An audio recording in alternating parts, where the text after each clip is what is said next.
Hello, this is today's Frankly in 5, and I'm glad that you're with me. I am now on part 2, sharing my dreams that I had when I was coming out of my coma, when I was in the hospital. I want to thank everybody for joining me and being a part of this. It originally started when someone had asked me to please share the dreams that I had. In the last part 1 video, I did share how vivid these dreams were, and I do remember a tremendous amount of them, and I wanted to share them with you when asked, and so I was asked, and so I wrote them out, and I'm sharing them with you in 3 parts. So this is going to be part 2, and so we're going to continue from the last part 1 where I found myself now in a country, and I didn't reveal the country. I did show you a picture of the flag, and you probably figured out by looking at the flag what country that was. And so I'll begin to read from my notes from that point on.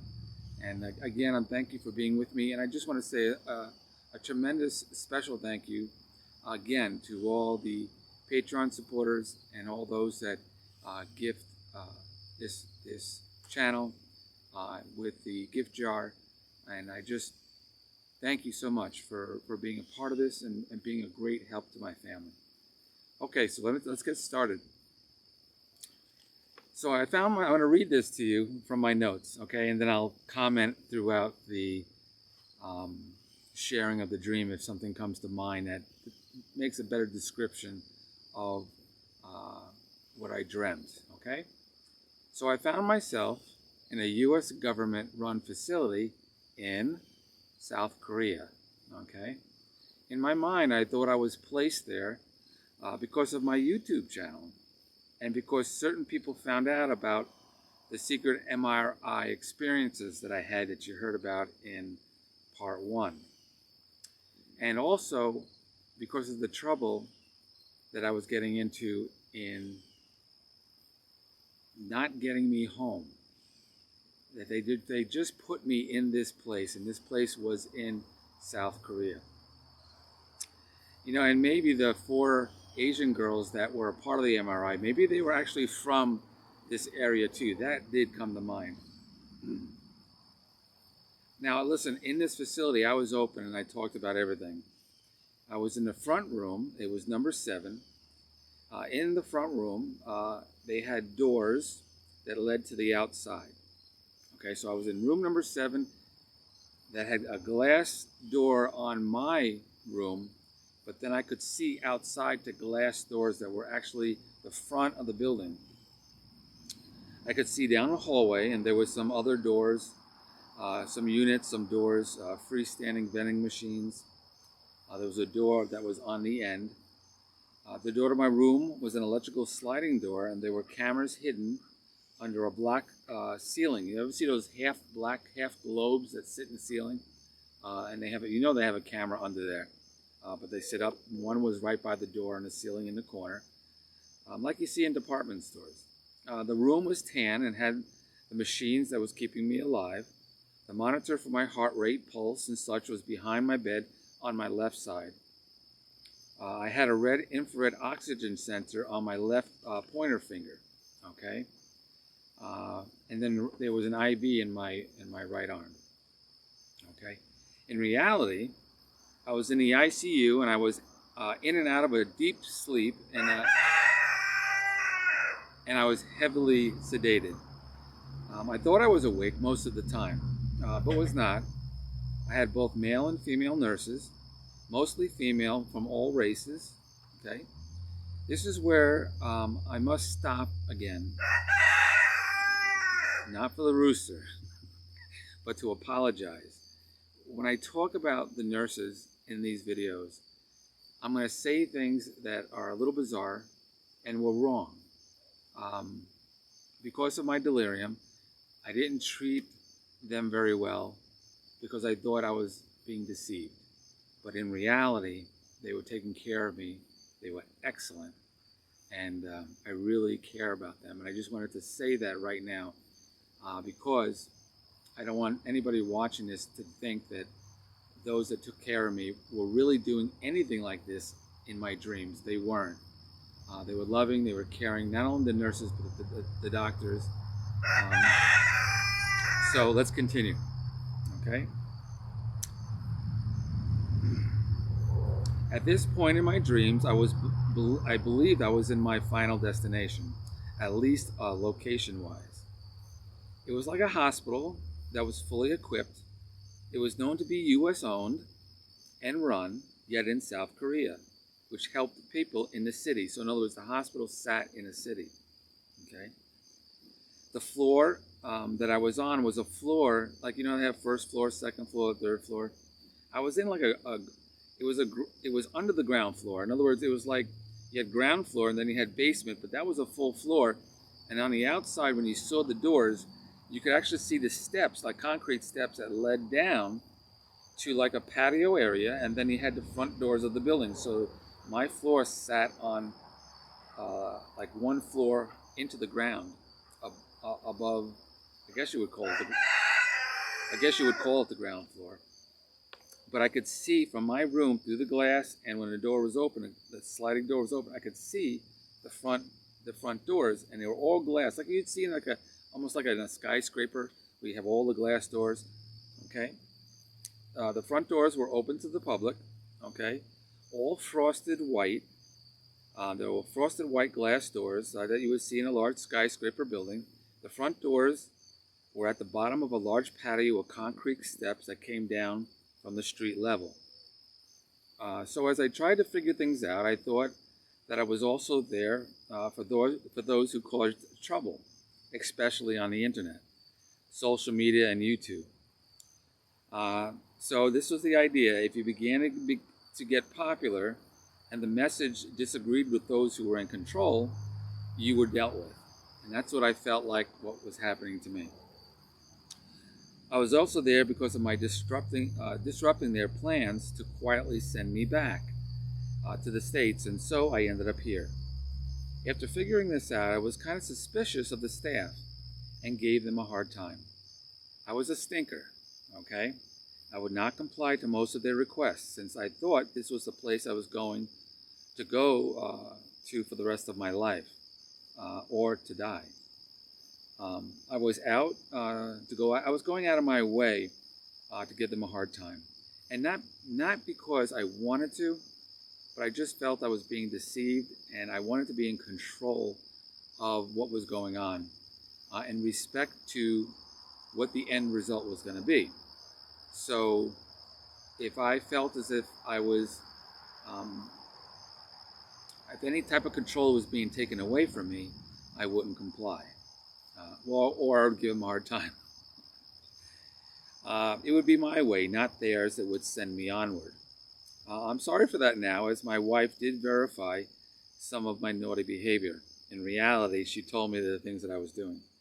Okay, I felt as if I was not going to let them take me without me controlling how.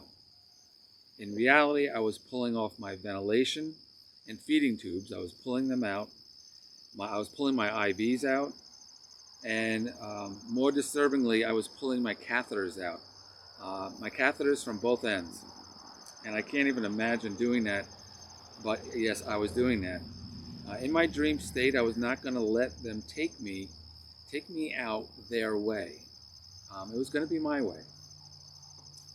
So please excuse the following description, but I pulled out the catheters twice, thinking they were filling me up with a red and green fluid, almost like a dyed fluid. They were trying to drown my system. As I began to spit up these colors, I pulled them out, okay? And in reality, I was literally pulling them out, not realizing that the spit, what I was spitting up, was actually bile and vomit from my stomach that was not digesting the food correctly. They did get frustrated with me, but in reality, my wife told me that they were happy to see me fight for my life, as it showed them that I was in there, trying to come out. I did not know what I was doing, my reasoning was off. Obviously, I was in my dream state thinking something else. In reality, uh, they were trying to take care of me. But in my reality, in my delirium, that was not the case. I initially stopped, but I started again, and they had to put me back under sedation to make me stop. Okay, and that's reality. That was in the reality. Eventually, they placed large mittens on my hands, so I couldn't do any more damage to myself. So when I was coming in and out of reality, I did have these large white mittens eventually on my hands. This wasn't in the beginning. When I had that sensor, that infrared oxygen sensor, I didn't have the mittens on. So the mittens came on after a while, after I was giving them trouble. And you know what? I don't even know if I have this part in the story, but there is a point that they tried to take. Actually, I'm going to save that for part 3. Okay, I'm not going to share that. That's actually part of part 3. So there was a point where those mittens came on, and there's a good reason for that, and I'll share that in part 3. Okay. Now remember, at this point, I was coming out of sedation from the coma and in my dreams. I didn't realize that I had been in a coma. I did not think I was dreaming, yet I was. And because of that, I was not getting any sleep. I was awake at one point, then back into a dream, not knowing which was real, thinking it was all real. I never knew about the coma or the length of it. I was in it for about a week. So during all these dreams, I never realized I was in a coma, and I didn't realize I was coming out. Okay. The first head nurse that was taking care of me, his name was Kathy. Now I don't know or remember if these are their real names. These were their names in my dreams. She was nice to me, but I could tell by my observation that she was following orders. I told her that I was not afraid to die and I wanted to go. At this point, I was tired of the deception and wanted to have clarity of mind. So I wanted to go and do it my way. I explained to her how I wanted to go. I told her to give me 2 IVs in my right arm, one for medication to put me to sleep, and one to inject me with a poison that would stop my heart. Once asleep, I could easily go onward to a place that I would not be deceived. It was a clean, easy, quick, and effective. They did not listen to me and followed their orders to treat me. I thought they would try to put me to death under a procedure that made it look like it was a natural death. I'll get into those details on how they attempted this. Okay. Now I'm telling you, this is how bizarre dreams can get. After many of these attempts, the nurse, to calm me down, placed 2 ports on my right arm to let me know that if I wanted to go my way, she would make it available at a later date. She never did any more than that. She did this on her own, almost as if in pity for my situation and without permission. I was happy with that, and it did calm me down, as if I had someone who actually believed me. In reality, there was no extra ports placed into my arm, and there were only normal IV needles for the meds that they were giving me. I saw Kathy once after that. She was taking care of my left arm, the IVs, and I remember her. I reminded her of the ports on my right arm. So she was looking for ports on my left arm, and I remember showing her the ports that she put in on my right arm. There was another nurse in the room at the time, and I don't know if that's the reason I never saw her again, but I never saw her again, okay? And I really don't know why. My guess was that the other nurse said something about those other ports, and they removed her. So I had 2 new nurses come in. Now I had various nurses go back and forth, but there were 2 main characters. One was, and they were both like head nurses. One was a male and one was a female. Okay. One name was Wendy.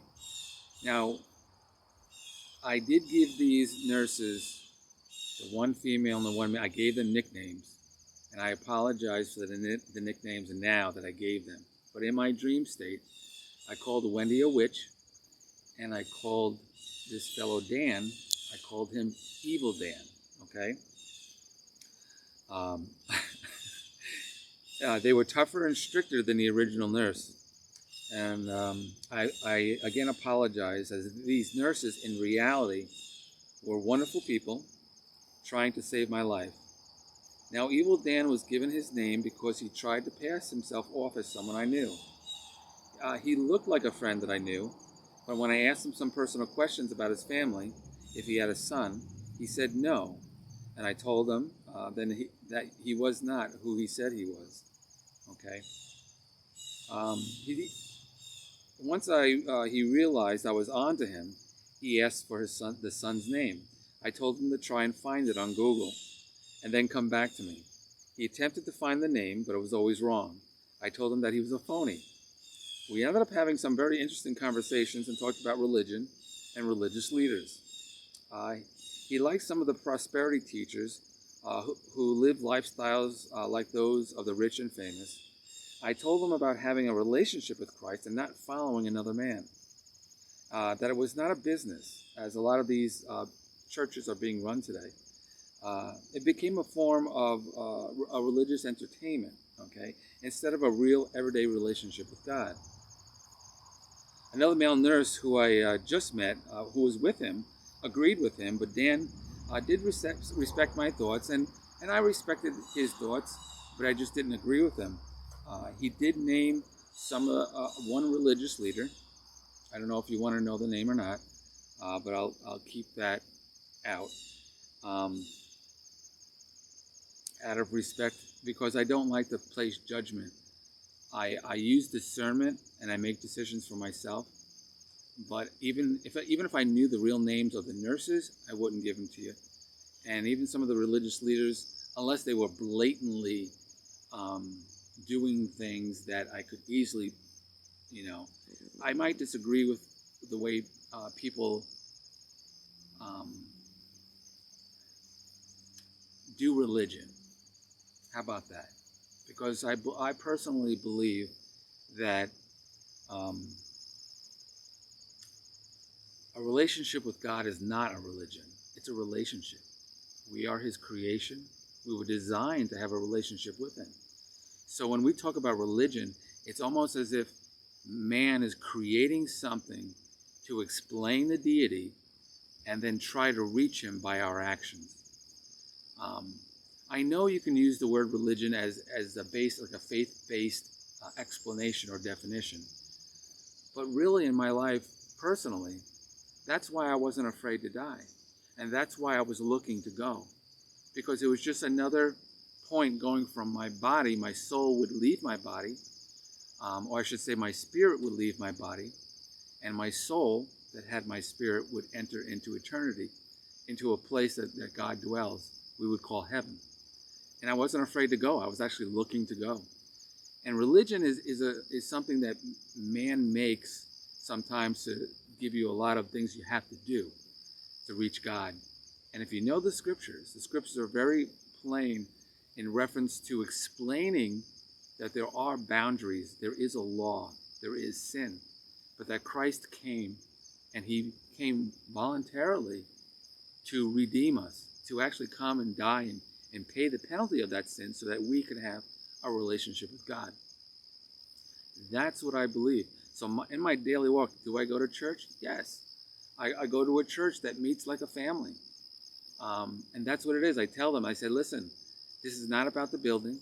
This is not about a lot of the traditions. It's about a personal relationship with God that you have. So when you leave this building, that relationship with God can be just as strong. And us all meeting together is something that the Bible talks about as a wonderful thing to do for encouragement, to be together. We're even told that when two or more are gathered in Christ's name, that He is there amongst us. And when you go to a church that is a church that you have a lot of born-again believers, those that are filled by the Spirit of Christ, you know what I'm talking about. And if you don't know what I'm talking about, please go to the video that I have on how to be saved. It's in the Tom Hanks videos. You can find it in that. You can also find it in the playlist There's a special little playlist that says how to be saved. Please, if you don't know um, that you are important, if you don't realize that you are created by God and He wants to have a relationship with you, in that video I explain how you can start that. Okay. Sorry I went off on that rabbit trail, but actually that's a part of the story. And Evil Dan, this was part of the conversation I was having with him. And he looked at religious things like a business. So when he saw a prosperity teacher driving Lamborghinis and living in large homes while the money that was coming in wasn't being dispersed to the people that were really in need, he saw that as a good thing. He saw it as he's doing the right things because he's making a lot of money. And I kind of just said to him, I said, I don't agree with that, and really that's not what it's all about. And so we kind of like agreed to disagree. But it made him start thinking. I could see it on his face. And he sat by the glass door and talked to me. And those were some interesting moments in my dreams that I felt as if I was trying to help people. Even though I felt as if they were there to hurt me at this point, I wanted to help them. So let me continue.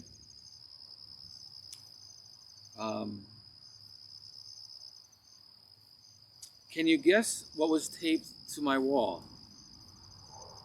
If you guessed the balloons, you were right. The white and black balloons, they were taped to the wall on this side. At that point, I knew they meant something, and it was not good. It was verification and something that was evil and something that was in control, and this was their way to let me know. They even said, when I asked the nurses to remove them, they wouldn't do it, and they came up with all these excuses. The nurses even said that a family member sent them to me as a get well. I didn't believe them, but in reality, it was from my sister. They were right, it was from a family member. She sent flowers also, but the hospital wouldn't let the flowers in because of CV-19. I still didn't believe them when they told me that it was from my sister. Afterwards, when I came to my senses, after I came out of the delirium, I saw a picture of the flowers, and they were absolutely beautiful. So I say thank you to my sister for sending me that, and I apologize for thinking that those balloons were something evil, but in my dream, that white and black balloon meant something different. Okay? There came a point that I realized I could close my eyes and enter a black area. So this is a new part of the dream. Okay? It was completely dark, but I could see what was in front of me. Okay? It was like a dark area where there were no walls, just darkness. Okay? I was not afraid. I was looking for my way to heaven. I was looking for it, but it was all black. I wanted to go there as soon as possible. I literally searched for it. Heaven, that is. I knew once on the other side I would not be under this control and would be outside of the deception. While having my eyes closed, I would enter this, say, dark area, this dream state. And I figured that the nurses would just think that I was asleep. In my mind, I could escape the deception by going into this dark area. Okay? And I was alone, but never afraid. I knew God could see me, but He did not reveal Himself. He was just there, as if He was watching me. I would pretend I was asleep many times during this whole dream state, using it as a tool to find peace and a sense of control. Okay? Now, this whole dream sequence, I thought began in the 1970s. So in other words, when I was in this hospital, I thought I was in the 70s, okay? I questioned why everything was so outdated. The whole dream concluded with me being in 2020, but it started off being in the 70s. But it was not until the end of my dreams that I knew I was in the current time period.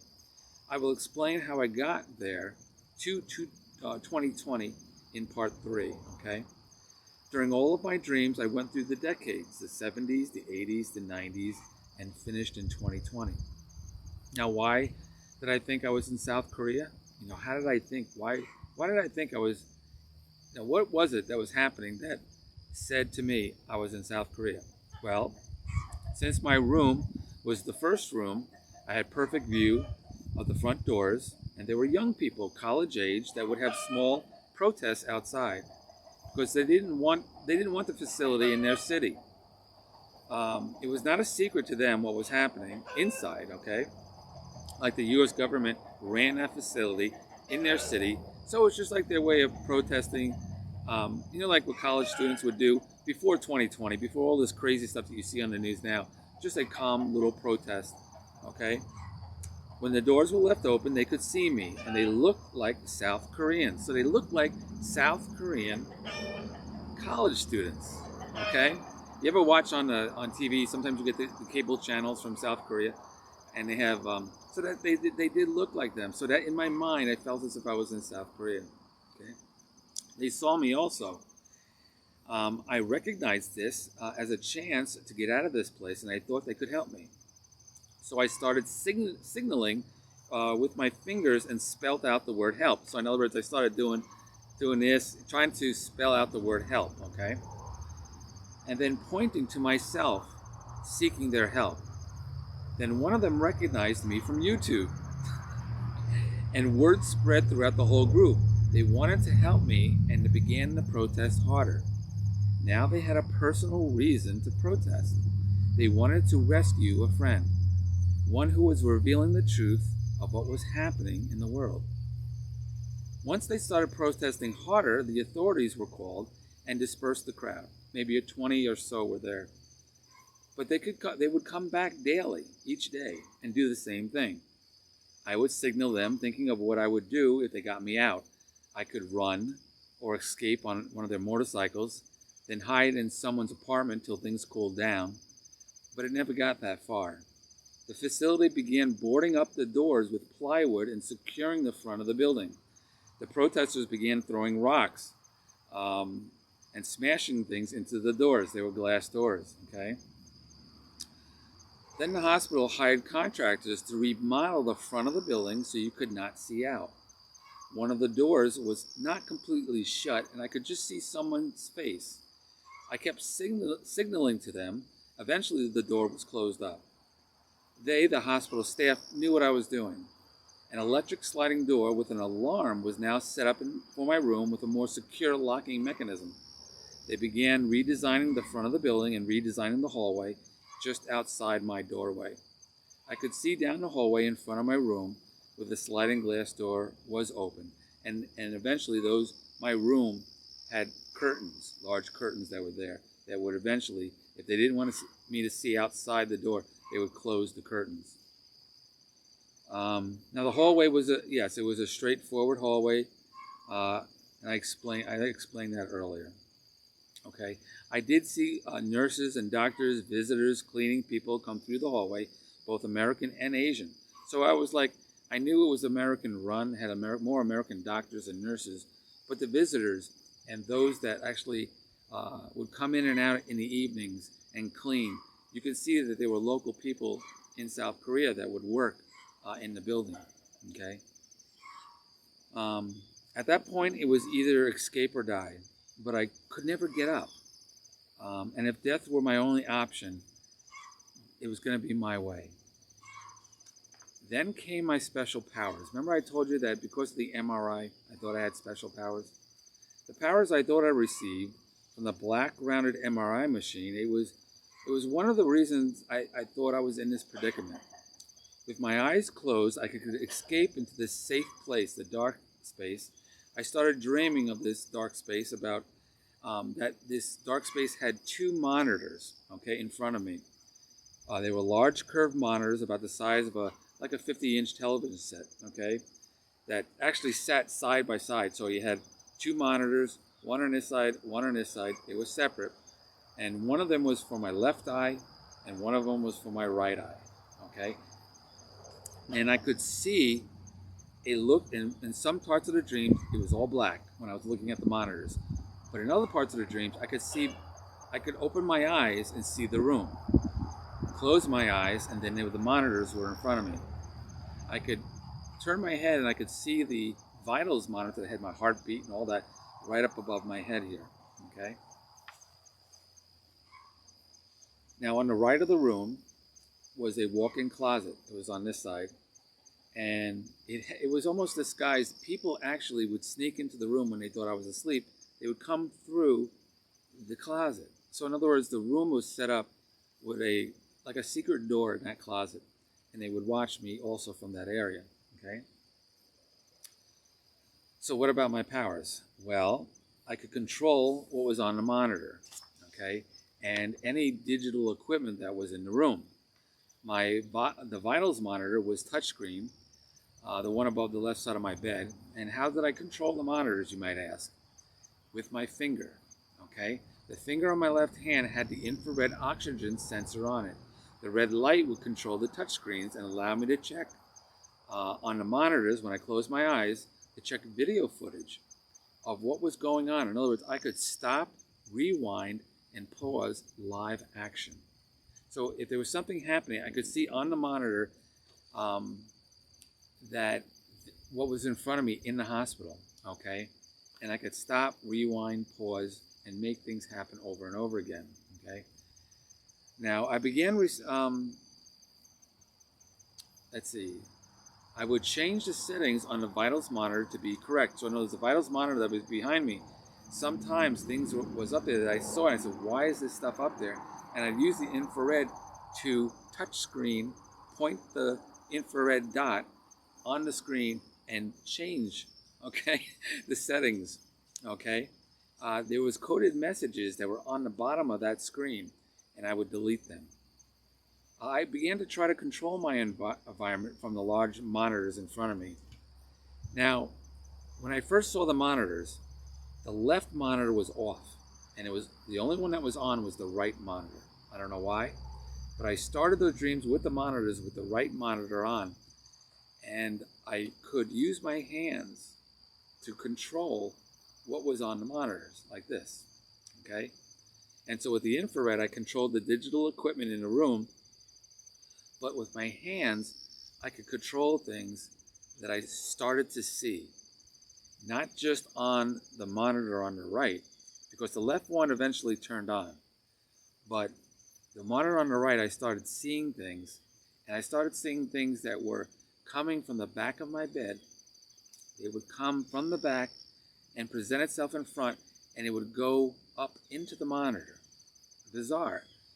But I can control them. So in other words, if there was something that came in the room that, let's just say if it was shadows, I saw mist, I saw all kinds of things in my mind that I started hallucinating all kinds of things. I'm gonna share that more in part 3, because that's gonna actually be part of my ending story. So really, what was this information that I was seeing? What was it that I felt as if I had control over? Okay, what was happening with Wendy and Evil Dan? Did I eventually get to see a glimpse of glory, of heaven? Well, these questions will be answered in part 3. I know that